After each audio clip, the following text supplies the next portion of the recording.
السلام علیکم ورحمۃ اللہ۔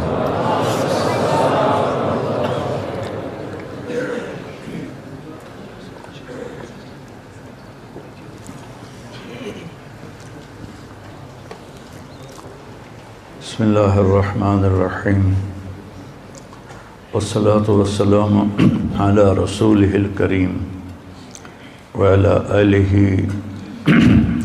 واصحابہ اجمعین، اما بعد۔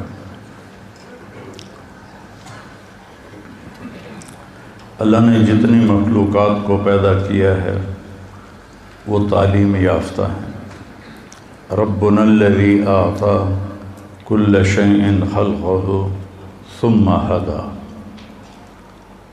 انہیں پیدائشی طور پہ پتہ ہوتا ہے کہ مجھے کیا کرنا ہے، مجھے کیا کھانا ہے، میرا دشمن کون ہے، میرا دوست کون ہے، میری غذا کیا ہے، میرا طرز زندگی کیا ہے، یہ اندر فیڈ ہوتا ہے۔ انسان واللہ اخرجکم من بطون امہاتکم لا تعلمون شیئا، ہمارے بارے میں کہا تمہیں ماں کے پیٹ سے نکالا تو تم کچھ بھی نہیں جانتے تھے، اور دوسروں کے بارے میں اللہ کہہ رہا ہے اعطیٰ کل شیء خلقہ ثم ہدی۔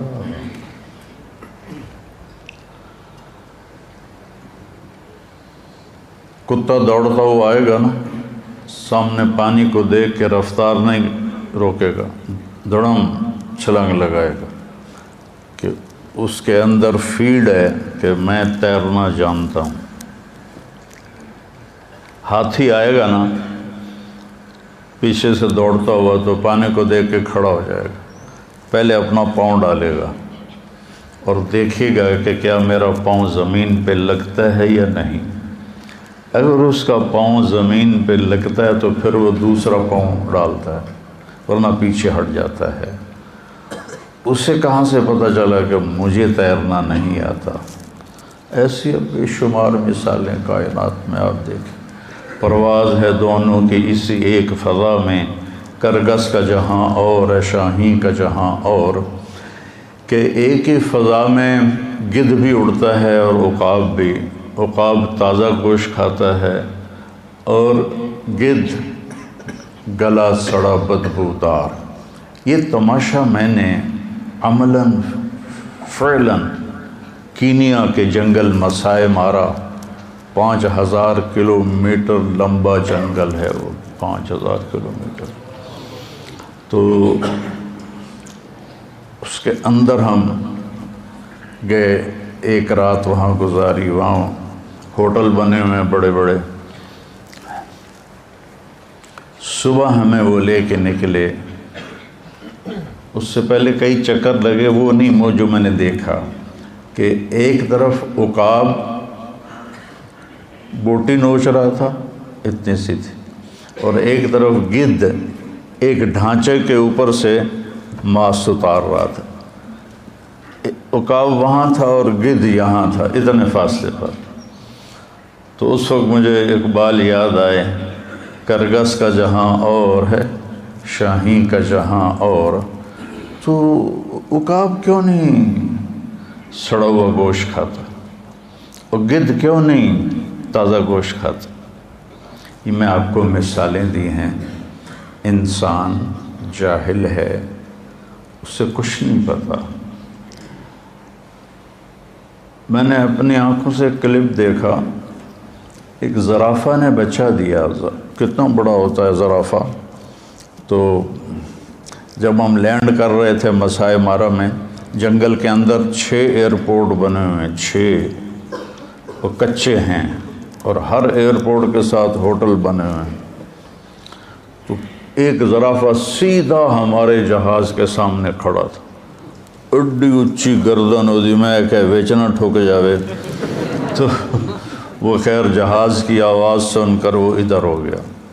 تو میں نے دیکھا اس کی مادہ نے بچہ دیا، وہ کوئی 6 فٹ کی اونچائی سے گرتا ہے۔ وہ گرا اور تھوڑی دیر ایسے ایسے کرتا رہا، اور پھر ایک دم اٹھا اور جا کے ماں کے تھنوں کے اوپر پہنچ گیا۔ یہ علم کہاں سے آیا پیدا ہوتے؟ تو انسان کی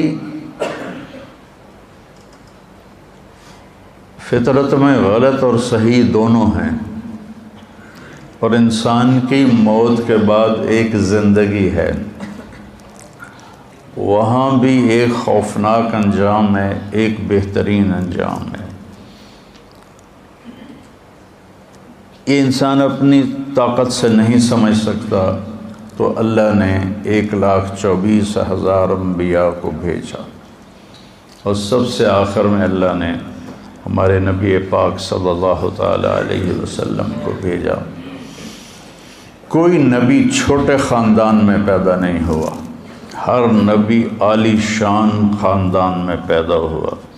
غربت امارت دونوں چلی، بادشاہت بھی چلی، لیکن کوئی نبی ایسا نہیں جو کسی چھوٹے خاندان میں پیدا ہوا۔ اور جب اللہ نے ہمارے نبی کو پیدا کرنے کا ارادہ کیا تو یہ جو بیج، نیا بیج آپ کے لیے تو نئی بات ہوگی، کپاس، گندم، چاول، اس کے بیج تیار کیے جاتے ہیں، اور ایک نئے بیج کو تیار ہونے میں 10 سال لگتے ہیں۔ اس کے اوپر اتنے مراحل ہیں، ان سے گزرتے گزرتے گزرتے گزرتے 10 سال میں جا کر ایک اعلیٰ بیج تیار ہوتا ہے۔ اللہ نے اپنے حبیب کو وجود میں لانا تھا تو 10,000 سال چھانٹی ہوتی رہی، اور 10,000 سال کے بعد اللہ نے اپنے حبیب کو وجود بخشا۔ تو آپ نے فرمایا ان اللہ تخیر القبائل فاختار العرب، سارے قبائل کو دیکھا، عرب کو چھانٹا۔ ثم تخیر العرب فاختار مضر، پھر سارے عرب کی چھانٹی کی، اس سے بھی چھوٹے سوراخوں والی چھلنی لگائی، تو اس میں سے مضر کو چھانٹا، باقی پیچھے رہ گیا۔ ثم تخیر مضر، پھر مضر کے لیے اس سے بھی چھوٹے سوراخوں والی چھلنی لگائی، فاختار قریش، سے اللہ نے قریش کو چنا۔ قریش کا نام فہر تھا، فہر بن مالک بن نضر بن کنانہ۔ قریش ویل مچھلی کو کہتے ہیں، جیسے ویل مچھلی سمندر پہ راج کرتی ہے، قریش کا عرب پہ راج تھا۔ ثم تخیر قریش، پھر قریش کے لیے اور باریک چھلنی لگائی، فاختار ہاشم، اس میں سے اللہ تعالیٰ نے ہاشم کا انتخاب کیا۔ ثم تخیر بنی ہاشم، ثم تخیر ہاشم، پھر اللہ تعالیٰ نے اور باریک چھلنی لگائی، اور اس میں سے صرف ایک ہستی وجود میں آئی۔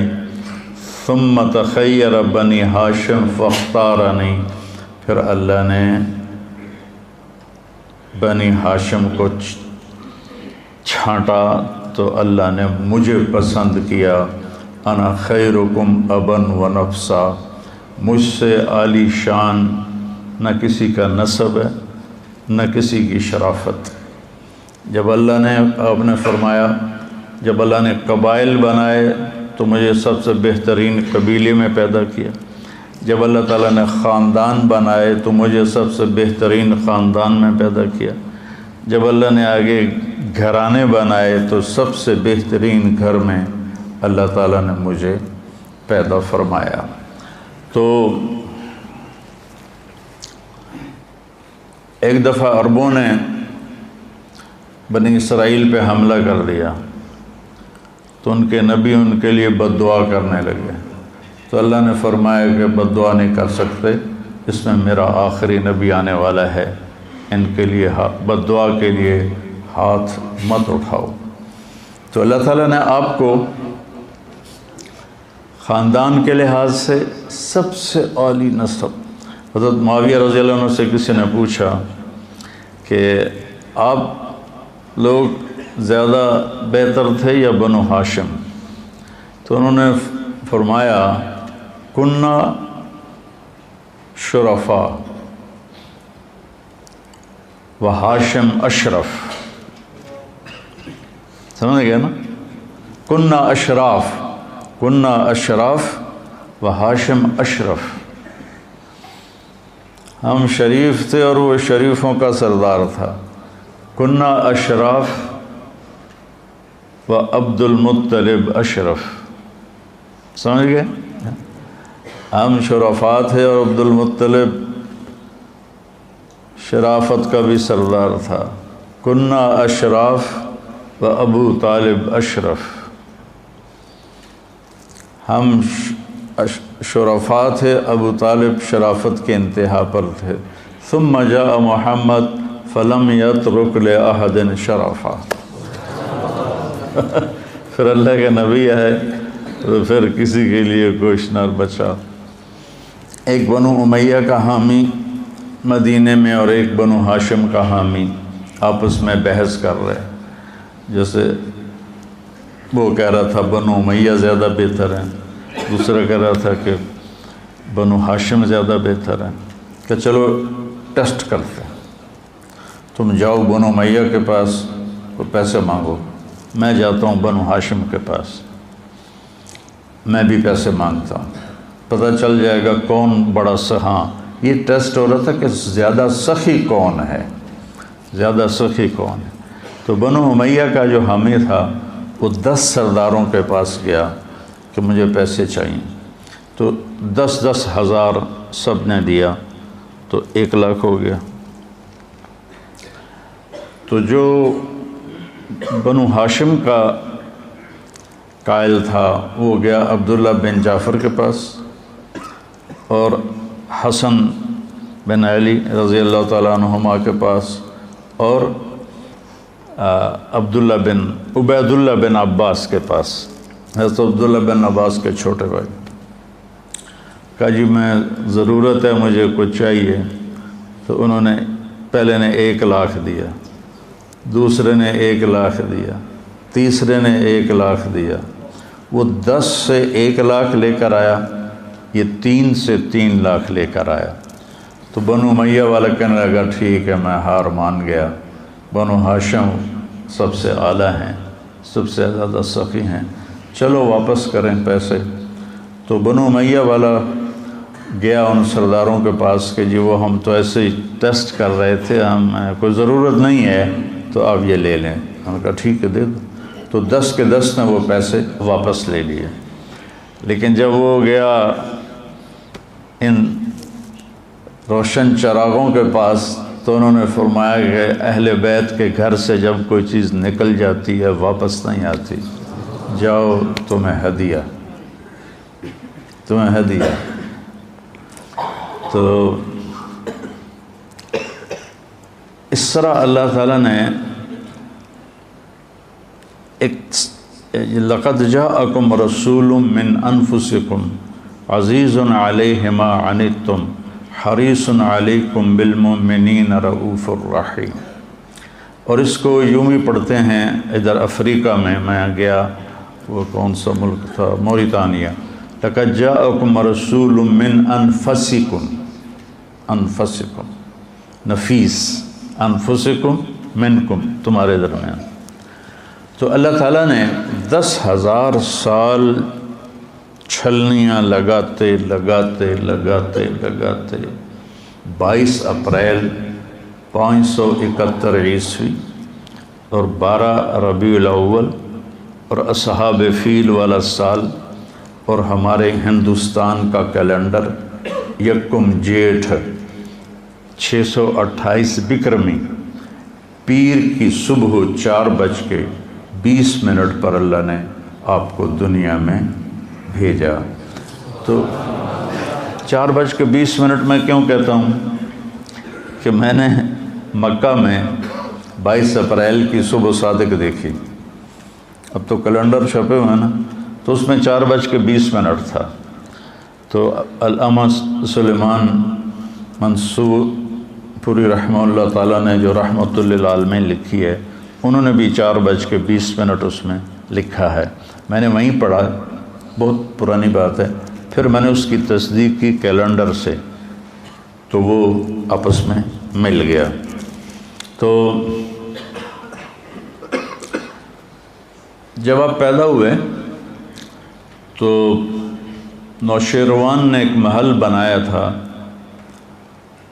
اس میں پوری پتھر کی اینٹیں نہیں تھیں، پوری چٹان کو کاٹ کے وہ بنایا تھا۔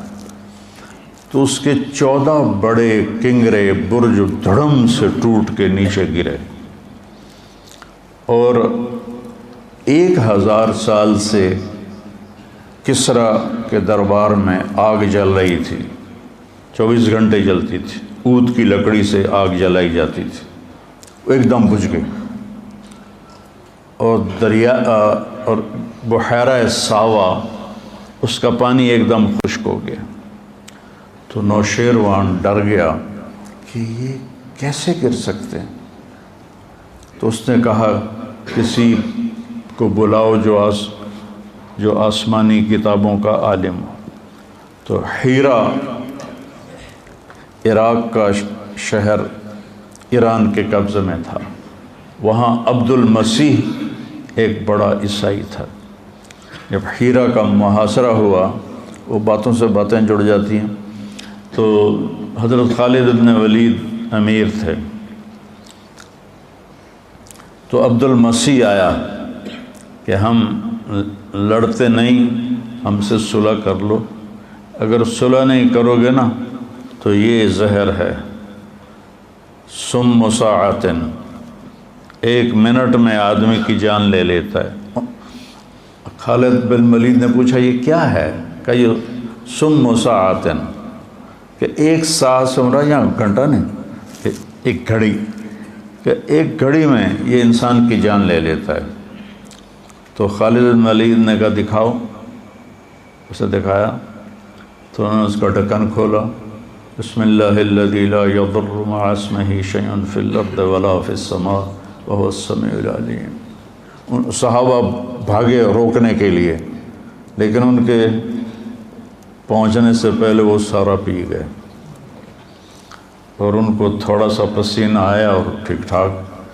تو عبد المسیح کہنے لگا جب تک تیرے جیسے لوگ موجود ہیں تمہارے اس سیلابی ریلے کو کوئی نہیں روک سکتا۔ تو یہ عبد المسیح کا واقعہ مجھے یاد آ گیا ہیرا کی وجہ سے۔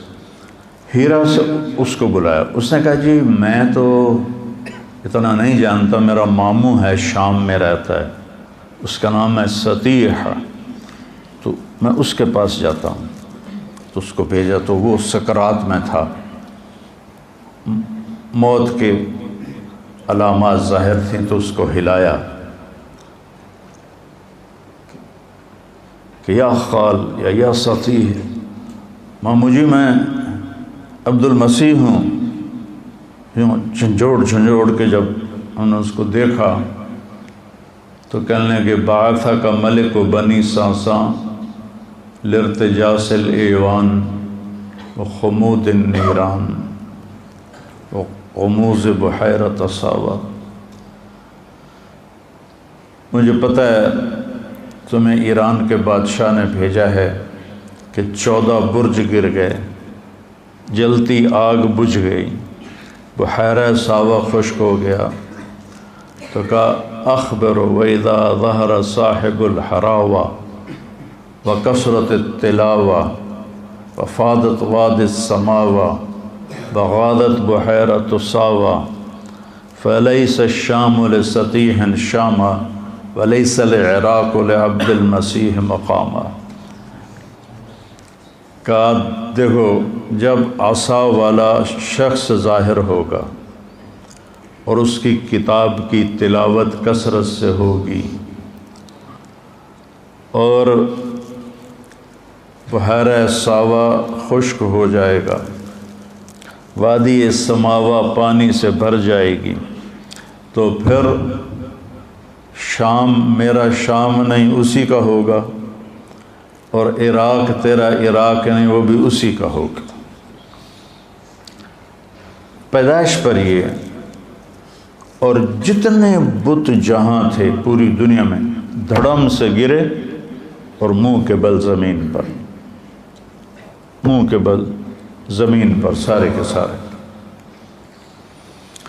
تو اس نے واپس آ کر کہا کہ وہ کہہ رہا ہے کہ ہاں ایک بات بھول گئی کہ 14 برج نوشیروان کے بعد 14 بادشاہ آئیں گے اور پھر اس کی سلطنت ختم ہو جائے گی۔ جب نوشیروان نے سنا 14 بادشاہ تو 200-300 سال تو لگ ہی جائیں گے، وہ تو 45 سال میں کام ختم ہو گیا، 50 سال میں اوپر نیچے آتے گئے، اوپر نیچے آتے گئے، اور بغاوت ہو گئی، قتل و غارت ہو گیا۔ تو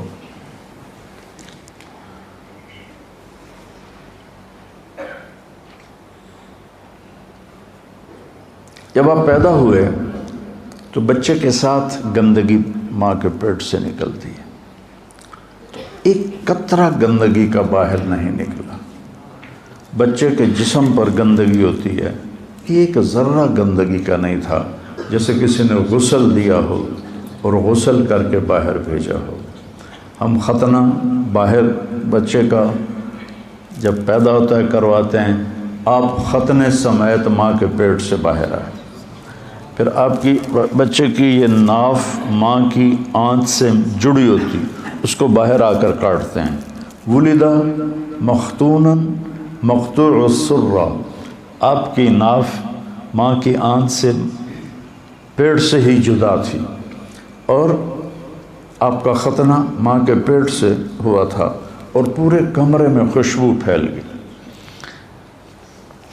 عبد الرحمن بن عوف کی والدہ آپ کی دائی تھیں اس وقت، تو انہوں نے دیکھا تو حیران پریشان، بھئی ختنہ ہوا ہے اور ادھر ناف کٹا ہوا ہے، ادھر گندگی کوئی نہیں دھلا دھلایا ہے، ادھر ساری خوشبو پھیل رہی ہے، یہ کون ہے؟ کہا آمنہ تیرے بچے کا کوئی عجب ہی حال ہے، اور ایسے پہلو میں لٹایا۔ تو جو ہی آپ کو پہلو میں لٹایا تو آپ نے کروٹ بدلی اور سجدے میں سر رکھ دیا اور ایک لمبا سجدہ کیا۔ اتنی عمر کا بچہ تو ہل نہیں سکتا، تو آپ نے پوری کروٹ بدلی اور سجدے میں سر رکھا۔ لمبے سجدے کے بعد یہ ہاتھ کا سہارا لیا اور اپنے سینے کو یوں اٹھا لیا جیسے کوئی مضبوط بچہ اٹھاتا ہے، ایسے اٹھایا، اور پھر اس انگلی کو، اس ہاتھ کو اوپر کیا، اس انگلی کو سیدھا کیا۔ جب یوں کیا تو پوری کائنات میں حضرت آمنہ کہتی مجھے روشنی نظر آئی، ہر طرف نور ہی نور پھیل گیا، اور انہوں نے گھبرا کے بچے کو گود میں لیا تو ایک دم انفرجت فرجتن، چھت میں ایک شگاف پیدا ہوا اور اس میں ایک دھند غیم ہوتا ہے، یہ جو سردیوں میں دھند ہوتی ہے اس کو غیم کہتے ہیں، ایک دھند داخل ہوئی اور پورے کمرے میں پھیل گئی، اور گود کا بچہ گود میں نظر نہیں آ رہا، اتنی گہری دبیز، اور اس میں سے آواز آئی طوفوا بہ مشارق الارض و مغاربہا،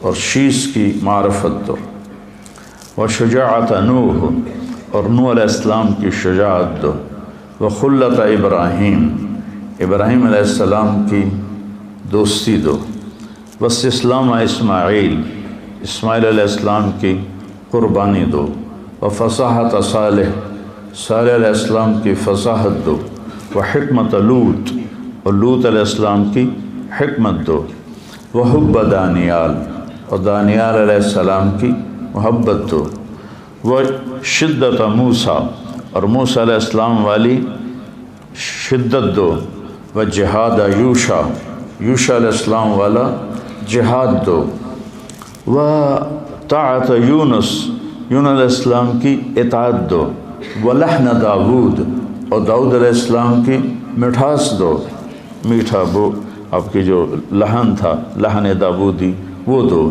و زہد عیسیٰ، اور عیسیٰ علیہ السلام جیسا زہد دو، وَأَغْمَسُوهُ فِي أَخْلَاقِ النَّبِيِّينَ، اور سارے نبیوں کے اخلاق اس بچے میں ڈال دو۔ پھر ایک دم بادل چھٹا اور آپ گود میں تھے، اور آپ کا چہرہ سے نورانی منور روشن تھا۔ تو عرب کی عادت تھی کہ بچوں کو باہر بھیجتے تھے، ان کے لیے مکہ شہر تھا، آج کے لحاظ سے تو چھوٹی سی بستی تھی، تو وہ آگے پہاڑوں میں بھیجتے تھے، ایک تو زبان فصیح ہو، اس میں کوئی ملاوٹ نہ ہو۔ تو جیسے یہ امارات میں، سعودیہ میں پٹھانوں نے، پنجابیوں نے عربوں کی عربی کا بیڑا بھی غرق کر دیا۔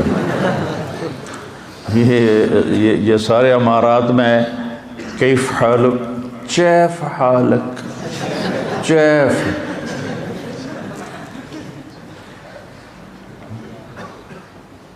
تو وہ کتنے سال مسلسل جاتا رہا، امشی سیدھا، عرب کہتے ہیں، عرب امشی سیدھا۔ شکر ہے نسوار کی عادت نہیں پڑی ان کو۔ اور جو مصری ہیں یہ کاف کو حمزے میں تبدیل کر دیتے ہیں اور جیم کو گاف میں تبدیل کر دیتے ہیں۔ مصریوں کی جماعت تھی، وہ قریب میوات کے گاؤں میں گئی، اس وقت میوات تھا، اب تو سب شہر بن گئے۔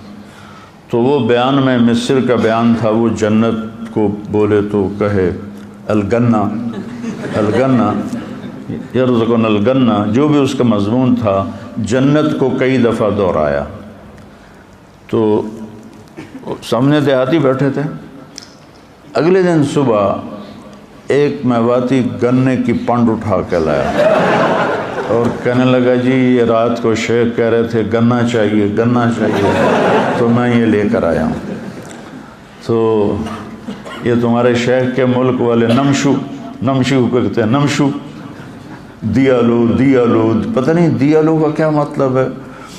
تو اس لیے ایک تو اللہ نے یہ واحد ملک ہے جس میں دریا کوئی نہیں، اتنا بڑا ملک دنیا میں واحد ارض الحجاز ہے، 3 طرف سمندر ہونے کے باوجود دریا کوئی نہیں، اور پہاڑوں کی بناوٹ ایسی ہے کہ مونسون ہوائیں ٹکرا کے واپس لوٹ جاتی ہیں، بارش نہیں ہوتی۔ یہ گویا کہ آخری نبی کے لیے زمین تیار کی جا رہی ہے، اِنَّا سَنُلْقِي عَلَيْكَ قَوْلًا ثَقِيلًا، تو اس کے لیے تیار تو ہونا پڑے گا نا۔ جیسے یہ پہلوان ویٹ اٹھانے کے لیے پھر طاقت لگاتے آگے بڑھتے ہیں، تو ماحول ایسا دیا گیا جس میں مشقت کے سوا کچھ نہ تھا۔ تو قبیلہ بنو سعد سے آئیں وہ خواتین، تو حضرت حلیمہ کی جو ڈاچی بھی کمزور، اونٹنی بھی، اور گدھی بھی کمزور، جس پر وہ اونٹنی پر سامان تھا، گدھی پر وہ سوار تھیں، اور ان کے خاوند ابو کبشہ ساتھ پیدل چل رہے تھے۔ تو اس دن 10 بچے پیدا ہوئے مکے میں۔ تو لینے کے لیے جو عورتیں آئیں سب نے آپ کو دیکھا اور یتیم سمجھ کے چھوڑ دیا، اور باقی 9 لے لیے۔ جب حضرت حلیمہ پہنچیں تو دیکھا یتیم ہے، انہوں نے بھی چھوڑ دیا۔ سارا مکہ ڈھونڈ لیا، کوئی بچہ نہیں ملا، تو اللہ تعالیٰ نے انہی کے نصیب میں لکھا تھا۔ تو ابو کبشہ کہنے لگے کہ حلیمہ خالی گو جانے سے بہتر ہے یتیم کو لے لو، چلو کوئی برکت ہی ہو جائے گی اس کی، کوئی خدمت ہو جائے گی اس کی۔ ایک تو جس سال آپ پیدا ہوئے پوری دنیا میں جہاں انسانیت آباد تھی، اللہ نے ہر ماں کو بیٹا دیا، بیٹی نہیں، ساری دنیا سب کے بیٹے ہوئے، سب کو اللہ نے بیٹے دیے۔ اور دادا نے آپ کا نام رکھا محمد، جس کی تعریف کی جائے۔ ماں نے نام رکھا احمد، جو تعریف کرنے والا ہو۔ ماں کا نام آمنہ، جو امن کی علامت۔ والد کا نام عبداللہ، جو عبدیت کی علامت۔ خاندان کا نام ہاشم، ہاشم کا نام عامر تھا۔ ہاشم اس لیے کہتے ہیں روٹی کو چورا کر کے نا سالن میں، یہ ڈیرہ اسماعیل خان والے صوبت کہتے ہیں، صوبت وہ پرات میں ہے، کوئی ڈیرہ اسماعیل خان کا کہتے ہو نا؟ ہاں، تو وہ سرید بن جاتا ہے شوربے میں، روٹیاں بھگو کے توڑ کے اور گوشت۔ تو سب سے پہلے حضرت ہاشم نے حاجیوں کو اس طرح کھانا کھلانا شروع کیا، تو ان کا نام ہاشم پڑ گیا۔ تو خاندانی نام ہاشم، کھانا کھلانے والے۔ دودھ پلانے والی کا نام حلیمہ، حلم، اخلاق۔ اور دودھ پلانے والی کا خاندان سعد، بنو سعد، سعادت۔ جب حلیمہ نے ارادہ کر لیا کہ میں یتیم لیتی ہوں، تو ان کے دادا نے ان کو بلایا کہ تمہارا نام کیا ہے؟ تو میرا نام حلیمہ ہے۔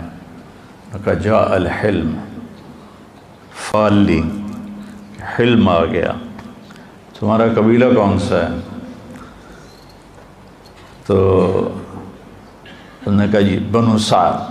تو انہوں نے کہا سعید عمرنا، انہوں نے اس سے فال لی۔ تو ایک بیٹا اور تھا، حضرت آمنہ کی چھاتیاں خشک تھیں، جو ہی آپ کو گود میں لیا چھاتیاں دودھ سے بھر گئیں، دودھ رسنے لگا۔ تو انہوں نے آپ کو ایک طرف سے دودھ پلایا، جب دوسری طرف سے پلانے لگے تو آپ نے منہ بند کر لیا کہ ایک بیٹا دودھ پیتا، ان کا اپنا بھی تھا، تو آپ نے اس کا حصہ چھوڑ دیا۔ اور ہمارے یہاں قبضہ مافیا بنے ہوئے ہیں، جو لوگوں کی زمینیں ہڑپ کر رہے ہیں، گھر ہڑپ کر رہے ہیں، یہ کیا جواب دیں گے اللہ تعالیٰ کو؟ بدبخت یہیں چھوڑ کے مر جاتے ہیں۔ اجل ہی نے چھوڑا نہ کسرا نہ دارا، اسی سے سکندر صفات بہارا، ہر ایک لے کے کیا کیا نہ حسرت سے دارا، پڑا رہ گیا سب یوں ہی ٹھاٹ سارا، جگہ جی لگانے کی دنیا نہیں ہے، یہ عبرت کی جا ہے تماشا نہیں ہے۔ آپ ابھی اپنے شعور میں نہیں ہیں اور اپنے بھائی کا حصہ چھوڑ دیا۔ تو رات ہو گئی تھی، اونٹنی میں دودھ کا قطرہ نہیں تھا، تو حضرت حلیمہ رضی اللہ عنہ کہنے لگی ابو کبشہ کوشش کرو کوئی 2-4 قطرے نکل آئیں تو کچھ ہمارا پیٹ بھر جائے۔ تو وہ جب گئے، رات کا اندھیرا، انہوں نے اونٹنی کو جب تھنوں کو ہاتھ لگایا تو وہ مشکیزے کی طرح نیچے لٹکے ہوئے تھے۔ تو ایک گلاس کیا پورا برتن انہوں نے دودھ سے بھر لیا۔ تو جب لے کر آئے تو حلیمہ کہنے لگی یہ کہاں سے؟ کہا اونٹنی سے۔ کہا نہیں، یہ اس کی برکت سے۔ دونوں نے پیٹ بھر کے پیا۔ صبح جب چلنے لگے تو حضرت حلیمہ نے آپ کو گود میں لے کر اس پر گدی پر سوار ہوئے، تو ایک دم گدی نے منہ موڑا اور حرم شریف کی طرف منہ کر کے یوں سجدے میں سر جھکایا، یوں پھر سر اٹھایا اور پھر یوں سجدے میں سر اپنا لے گیا، پھر سر اٹھایا اور پھر یوں سجدے میں دے کے اللہ کا شکر ادا کرتے ہوئے 24 گھنٹے پہلے ان کے قافلے کی عورتیں روانہ ہو چکی تھیں۔ واپسی پر ان کی گدھی کی رفتار ایسی تیز ہوئی اور اونٹنی کی کہ 24 گھنٹے کا فاصلہ بھی مکمل کیا اور ان کو 24 گھنٹے بعد چل کے جا کے پکڑا اور آگے نکل گئیں۔ تو عورتیں کہنے لگیں کہ ان لأتان آمنۃ لشأنا آمنا حلیمہ ان لأتان حلیمۃ لشأنا حلیمہ، یہ تیری لگتا ہے سواری بدل گئی ہے، کوئی بڑی شان والی سواری آئی ہے۔ تو حضرت حلیمہ نے کہا سواری نہیں بدلی، سوار بدل گیا ہے۔ ان لہذا الراکب لشأنا، یہ سوار ہونے والے کی شان ہے، کھوتی تو وہی ہے بیچاری پانی میں۔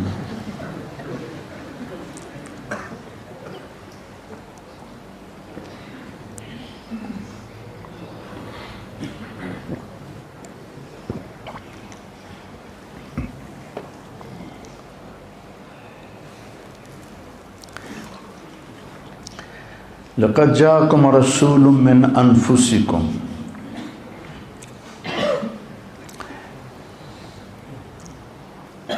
ربیع الاول میں سیرت کی بات کرنا جیسے ہم کر رہے ہیں یہ محمود ہے۔ جس قسم کے طریقے رائج ہو گئے ہیں یہ تو نہیں تھے پہلے، لیکن اس طرح میں نے ہر ملک میں دیکھا جہاں کبھی کہیں مجھے 12 ربیع الاول گزارنے کا موقع ملا تو وہاں ایسے مسجدوں میں جمع ہوتے ہیں، آپ کی تعریف میں اشعار ترنم کے ساتھ، پھر خطابات آپ کی شان میں ہوتے ہیں۔ تو اس طرح یہ جلسے جلوس صرف ہمارے بر صغیر میں ہیں یا اور بر صغیر کے لوگ جہاں کہیں آباد ہیں، لیکن آپ کی آمد پر اظہار فرحت یہ پوری امت میں ہے، پوری امت میں ہے۔ تو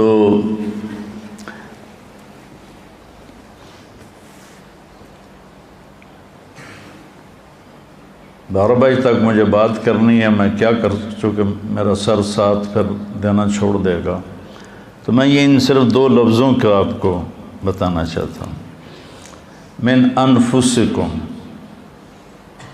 تمہارے اندر ہی ہے، تمہارے خاندانوں میں سے ایک خاندان سے ہے، اس جیسا کوئی خاندان دکھاؤ جس کا نسب آدم علیہ السلام تک جاتا ہو۔ عدنان تک متفق علیہ ہے، ابراہیم علیہ السلام تک ابن اسحاق اور حضرت امام بخاری نے اس کی تصدیق کی ہے۔ ابراہیم سے آدم تک مختلف فی ہے، لیکن قاضی سلیمان منصور پوری رحمہ اللہ تعالیٰ نے آپ کا پورا سلسلہ نسب لکھا ہے۔ اور الرحیق المختوم 1975 میں جس نے اول درجہ حاصل کیا تھا اس میں بھی آپ کا نسب نامہ لکھا ہوا ہے، اور جس نیت سے میں نے یاد کیا وہ میں آپ کو سناتا رہتا ہوں۔ تو من انفسکم آپ کے نسب کی شان بیان ہے۔ محمد بن عبداللہ بن عبد المطلب بن ہاشم بن عبد مناف بن قصی بن کلاب بن مرہ بن کعب بن لبی بن غالب بن فہر بن مالک بن نضر بن کنانہ بن خزیمہ بن مدرکہ بن الیاس بن مضر بن نزار بن معد بن عدنان بن اود بن حمیسہ بن سلامان بن عوس بن بوز بن قموال بن ابی بن عوام بن ناشد بن حزا بن بلداس بن یدلاف بن طابخ بن جاحم بن ناحش بن ماخی بن عیفی بن عبقر بن عبید بن الدعاء۔ الدعاء وہ شخص ہے جس نے نیزہ ایجاد کیا، اس سے پہلے نیزے نہیں تھے۔ الدعاء آپ کے نسل میں نیزے کا اسلحہ انہوں نے ایجاد کی، بن حمدان بن سنبر بن یثربی بن یحزن بن یلحن بن ارعوا بن عیزی بن ذیشان بن عیسر بن اقناد بن ایہام بن مقصر بن ناحث بن زارع بن سمی بن مزی بن عوض بن عرام بن قیدار بن اسماعیل بن ابراہیم بن آدر بن ناحور بن سروج بن رعوب بن فائج بن عابر بن ارفخشاد بن سام بن نوح بن لامک بن متوشالح بن ادریس بن یرد بن ملحلئیل بن قینان بن آنوش بن شیس و بن آدم علیہ السلام۔ میں جب جاتا ہوں دربار رسالت تو آپ کو سلام پیش کرتا ہوں، تو پورا آپ کا نسب پڑھ کے میں آپ کو سلام پیش کرتا ہوں۔ تو من انفسکم لقد جاءکم رسول من انفسکم، نفیس۔ تو پہلے ام معبد کی سنو، الخزاعیہ، کہ کیسے نفیس تھے۔ رأیت رجلا ظاہر الوضاء ابلج الوجه حسن الخلق لم تعبه ثجلة ولم تزر به سعلة وسيم قصيم في عينيه دعج في أشفاره وطف في صوته سحل في لحيته كثاثة في عنقه سطع إن تكلم علاه البهاء وإن سكت علاه الوقار۔ کیا ردم ہے، جس کو کچھ بھی سمجھ نہ آتی ہو عربی کی، وہ بھی اس الفاظ کی موسیقی سے اثر لیے بغیر نہیں رہ سکتا۔ تو ظاہر الوضاء کا میں ترجمہ کیا کرتا ہوں کہ ابو معبد مجھے یوں لگا جیسے 14ویں کا چاند ہی کپڑے پہن کے زمین پہ آ گیا، ایسے حسین، ابلج الوجہ، ایسے روشن چمکتا چہرہ، حسن الخلق، سر سے لے کر پاؤں تک حسن آپ کا غلام تھا، پیٹ نکلا ہوا نہیں تھا کہ برا لگے۔ اور مولوی کا پیٹ نکل آئے نا تو اس کو سزا دینی چاہیے۔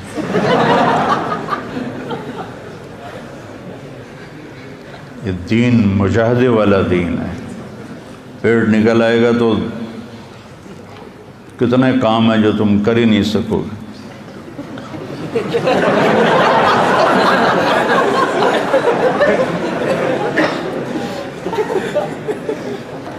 اور نہ آپ اتنے کمزور تھے کہ بے روب ہو جائیں۔ وسیم قسیم، وسیم اسے کہتے ہیں جس کو دیکھنے سے آنکھ نہ بھرے، جتنی دفعہ دیکھو اتنی دفعہ دیکھنے کا شوق بڑھے۔ یہ چیز دنیا کے کسی حسن میں نہیں ہے۔ ایک دفعہ، 2 دفعہ، 3 دفعہ، 10 دفعہ، پھر دلچسپی ماند پڑ جاتی ہے، پھر ختم ہو جاتی ہے۔ کائنات میں ایک ہستی ایسی آئے، وسیم، کہ جن کو دیکھنے سے جی نہیں بھرتا تھا، جی چاہتا تھا اور دیکھوں اور دیکھوں اور دیکھوں۔ قسیم، سر سے لے کر پاؤں تک ہر جسم کا عضو جب حسین ہو تو اس کو قسیم کہتے ہیں۔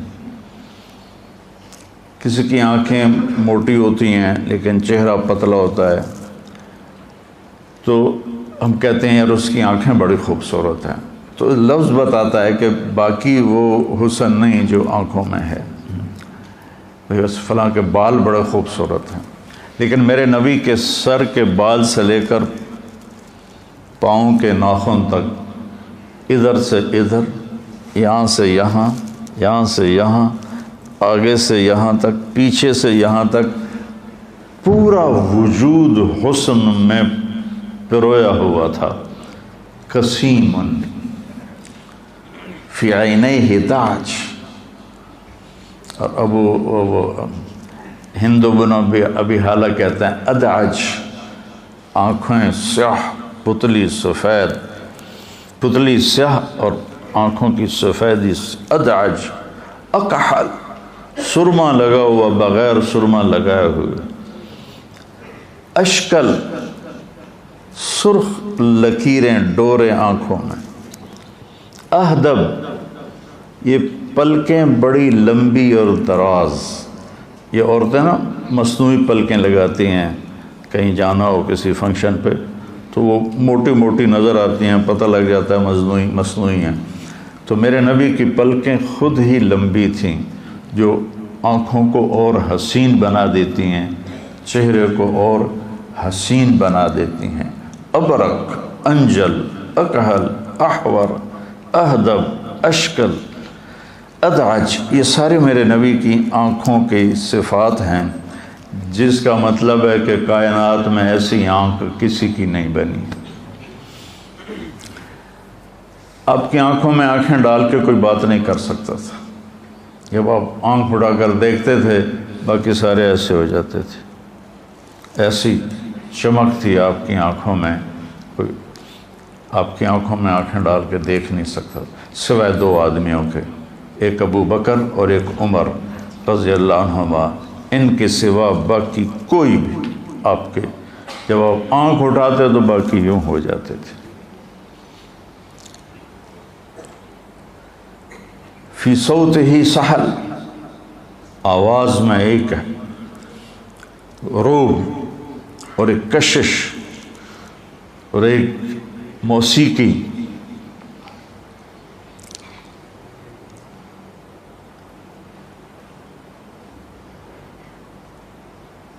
طفیل دوسی جب مکے میں آئے تو ان سے کہا گیا ایک جادوگر ہے، اس کی سننا نہیں ورنہ اثر ہو جاتا ہے. انہوں نے کانوں میں روئی ڈال لی کہ میں سنوں ہی نہیں. تو وہ طواف کر رہے تھے تو آپ نماز پڑھ رہے تھے تو نظر پڑی چہرے پر، تو کہنے لگے یہ کون ہے؟ وسیم، آنکھ کھنچتی کہ وہی ہے جادوگر. کہنے لگے میں سوچ میں پڑ گیا یہ چہرہ جادوگر کا نہیں ہو سکتا، اور میں عقل مند آدمی ہوں، قبیلے کا سردار ہوں، میں سنوں گا ٹھیک ہوگی تو لے لوں گا، غلط ہوگی تو چھوڑ دوں گا. تو طواف سے فارغ ہو کر آئے تو آپ نماز سے فارغ تھے، آ کر بیٹھنے لگے، کانوں سے روئی نکالی. ما تقول یا محمد، کیا بات کرتے ہو تم؟ تو آپ نے کہا ان الحمد للہ احمدہ واستعینہ واؤمن بہ واتوکل علیہ من یہدہ اللہ فلا مضل لہ ومن یضللہ فلا ہادی لہ. تو ان پر لرزہ طاری ہو گیا کہ اعد فقد بلغنا قاموس البحر، تیرے چند جملوں نے ساتوں سمندر پی لیے ہیں، دوبارہ تو سناؤ. آپ نے پھر سنایا تو انہوں نے کلمہ پڑھ لیا. فی صوتہ سہل، آواز ایسے کھینچتی تھی. فی لحیتہ کثافہ، داڑھی بڑی حسین خوبصورت، یعنی داڑھی اور سر میں 20 سفید بال تھے یا 14، دونوں روایت ہیں. فی عنقہ سطح، لمبی گردن تھی. لمبی گردن حسن کا ایک بہت بڑا نمونہ ہوتا ہے کہ جس کی گردن لمبی ہو، اور جس کی گردن اندر دھنسی ہو نا وہ بڑا پلیت ہوتا ہے. وہ اس سے بچ کے رہنا چاہیے.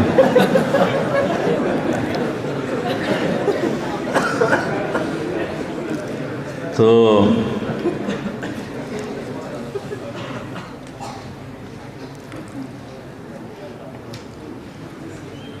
اب شدید سواد الشعر، ہند بن ابی حالہ، سیاہ کالے بال، عظیم الہامہ،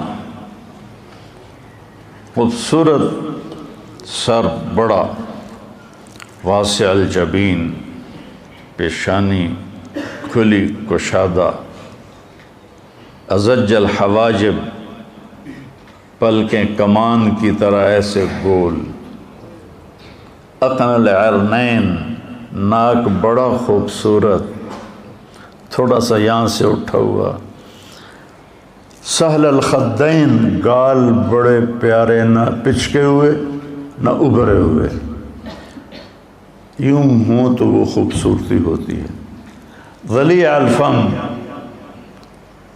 کھلا منہ، خوبصورت ہونٹ،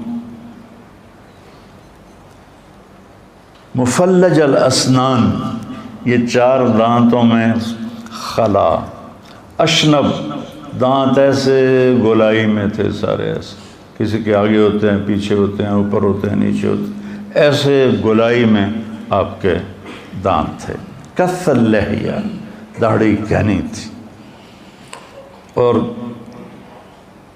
گردن لمبی تو میں پہلے بتا چکا ہوں، بعید ما بین المنکبین، کندھوں کا درمیانی فاصلہ زیادہ، عریض الصدر، چوڑی چھاتی، طویل الزندین، بازو لمبے، سائل الاطراف، انگلیاں لمبی سیدھی، رحب الراحہ، کشادہ ہتھیلی، کشادہ ہتھیلی سخاوت کی علامت ہوتی ہے، اور چھوٹی ہتھیلی یہ قیافہ ہے نہ کہ کوئی حدیث، اور چھوٹی ہتھیلی وہ دیکھ رہا ہے کہ میری چھوٹی ہے، تو وہ بخل کی علامت ہے، چھوٹی ہتھیلی والے بخیل ہوتے ہیں، سوا البطن والصدر، سینہ اور پیٹ برابر تھا، دقیق المسربہ، یہاں سے بالوں کا تار چلتا تھا اور آ کر ناف پہ وہ ختم ہو جاتا تھا، اشار الذراعین، یہاں تھوڑے تھوڑے بال تھے، باقی آپ کا پورا جسم بالوں سے صاف تھا، چاندی کی طرح چمکتا ہوا آپ کا جسم ہوتا تھا، اور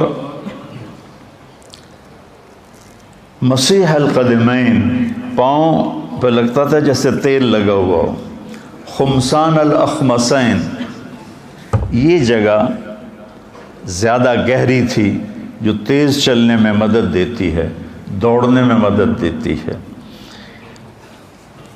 اذا التفت التفت جمیعا، جب کوئی آپ کو متوجہ کرتا تھا تو آپ ایسے نہیں دیکھتے تھے، بھائی کیا نام ہے تمہارا؟ محمد، یہ مولوی محمد مجھے کہے مولانا صاحب تو میں یہ اتنا کروں گا، میں کہ جی فرمائیے، لیکن میرے نبی کو جب ادھر سے کوئی پکارتا تو آپ پورا ایسے مڑتے تھے، ایسے کہتے جی فرمائیے،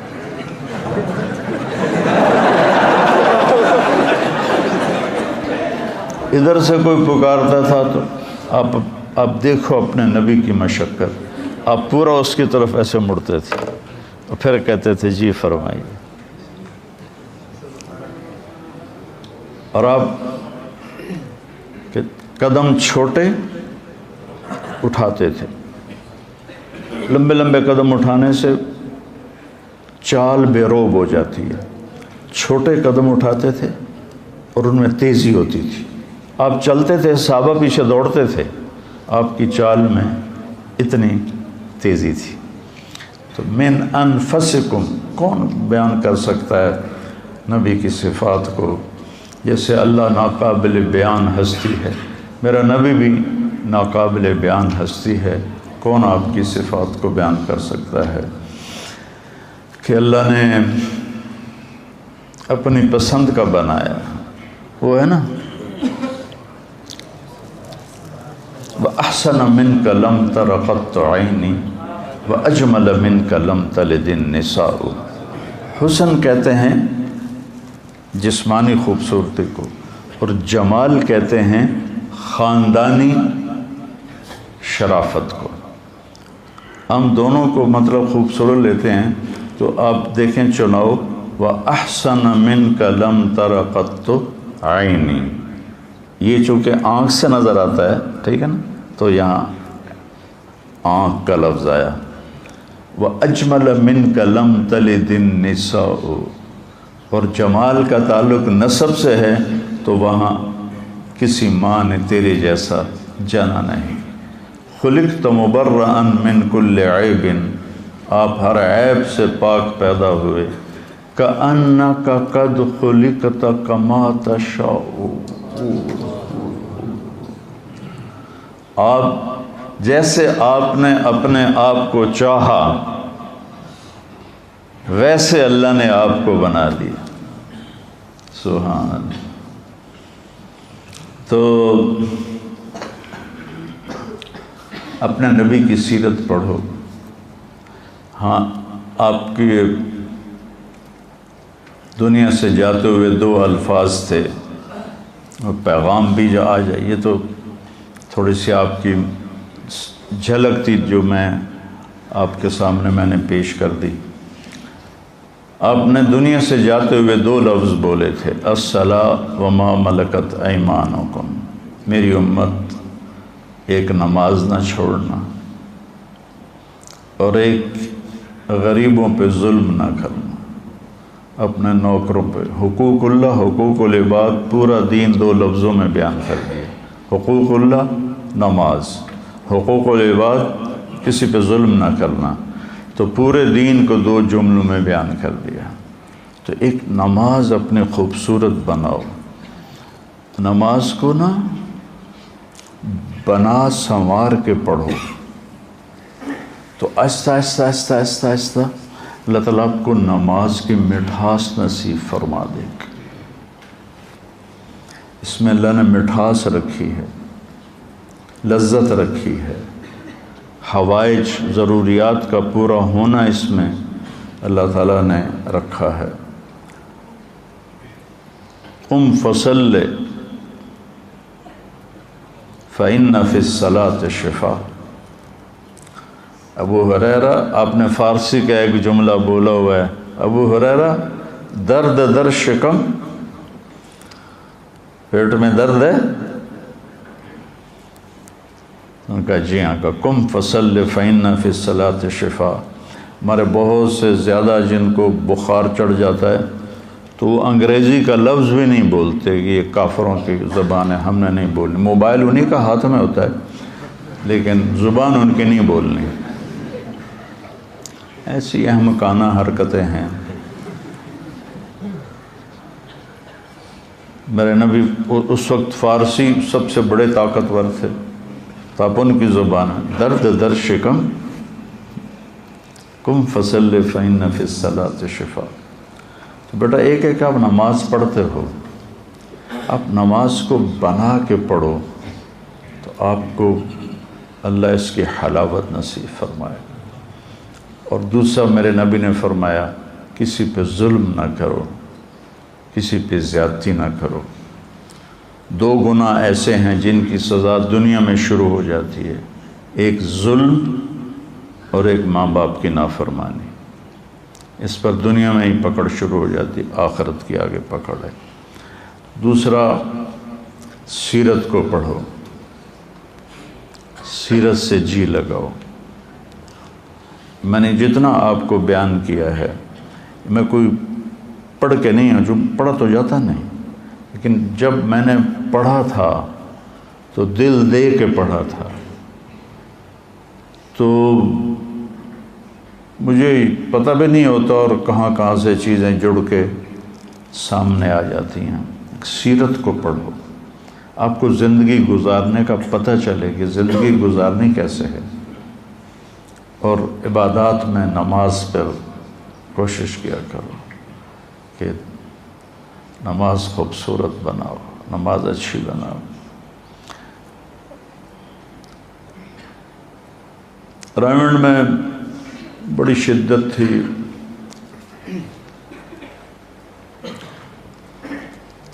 کسی کی 1 رکعت نکل جاتی تو 5 منٹ کان پکڑنے پڑتے تھے، اور 2 رکعت نکل جاتی تو 10 منٹ، 3 رکعتیں نکل جاتی تو 15 منٹ، اور عطیات میں شامل ہوتے تو 20 منٹ کان پکڑنے پڑتے تھے۔ تو ایک لڑکا مقرر ہوتا تھا، وہ سلام پھیرتے ہی دیکھتا تھا میری جماعت میں سے کون کون مسبوق ہیں۔ تھوڑے سے لوگ ہوتے تھے، جتنے آپ ہیں بس اتنا مجمع ہوتا تھا۔ فجر کی نماز بہت لمبی پڑھی جاتی تھی، سورۃ نون 1 رکعت میں، سورۃ ملک 1 رکعت میں، اور جمعہ کی صبح الف لام میم سجدہ اور دہر۔ اور وہ جو حافظ صاحب سلیمان صاحب تھے، ایک تو ان کی آواز اتنی کوڑی تھی کہ اوپر سے تلاوت لمبی، تو وہ ہم گرمیوں میں باہر سوئے ہوتے تھے۔ مثلاً یہ مسجد کی حدود باہر میں، تو یہاں سے ہمارے بستروں کی لائنیں ہوتی تھیں طالب علموں کی، تو میرا بستر جو تھا وہ 3ری لائن میں تھا، 1 2 3 40 لڑکے تھے ہم ٹوٹل۔ تو لوگ ہمیں اٹھاتے تھے، بھائی نماز، بھائی نماز، ہم سوئے رہتے تھے، چونکہ ہمیں پتہ ہوتا تھا سورۃ نون پڑھنی ہے، جب آدھی گزر جائے گی پھر اٹھ کے وضو کریں گے اور سنتیں پڑھیں گے اور شریک ہو جائیں گے۔ تو لہٰذا کوئی بھی نہیں اٹھتا تھا، سارے اطمینان سے اٹھتے تھے۔